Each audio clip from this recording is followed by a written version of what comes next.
Good afternoon, ladies, gentlemen, esteemed judges. We, the negative, are here to argue that the MTA should not have to take down the advertisements at hand because, as said, they are not violating any laws.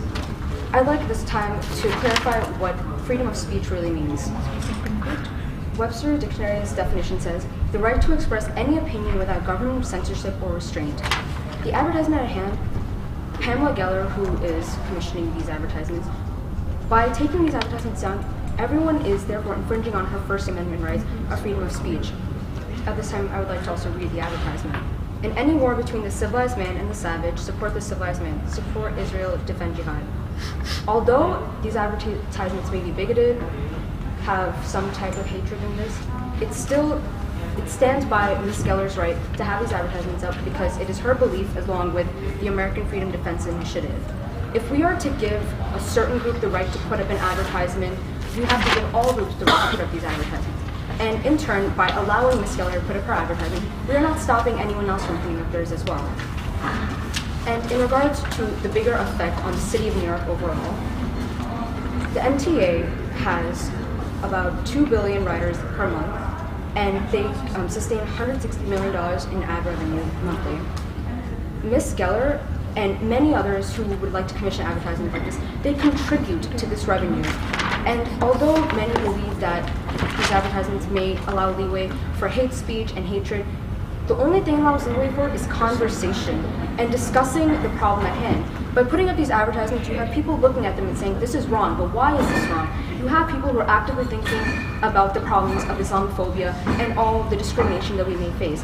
And as I said previously, although these advertisements may be bigoted, there's nothing illegal about them. And by taking them down, we are saying that if you have the wrong opinion, you might as well not be heard at all. And that's not what America is about. These advertisements, by taking them down, you're promoting an anti-American sentiment, saying that you only have a right to say one opinion, and if you disagree with it, then you're allowed to say it at all. By taking down Ms. Geller's ad and any ads that may come after, you are saying that there is no room for conversation, no room to talk about the problem at hand. And by simply silencing the problem, you're not getting rid of it, you're just ignoring it. Thank you very much. Once again, the affirmative believes that the MTA should only have commercial advertisements. What we are trying to do is that we're trying to promote peace and safety of people. The MTA is not a platform for hate speech. The words of the ad may, the opposition may agree are protective, but the intentions of the ad, which is clear violence, are not. There is not much to gain from this anti-jihad ad except for public unrest and a strong opposition or strong agreement. Either way, violence is definitely one of the most probable outcomes out of this advertisement. The negative stated that it is okay to be wrong, and assuming that the ad would be wrong, quote unquote, but it is okay to be wrong, but it is not okay to incite violence. On a theoretical level, people will think and they will bring intellectual comments into this conversation, and they will show why the ad is wrong, and they will prove to people why Islam should not be bigoted against on the MTA. And on a very optimistic and a very, very theoretical level, this is true. On a practical, real-life level, however, people will fight and they will bring violence into the streets or into the subway carts, however you want to see it.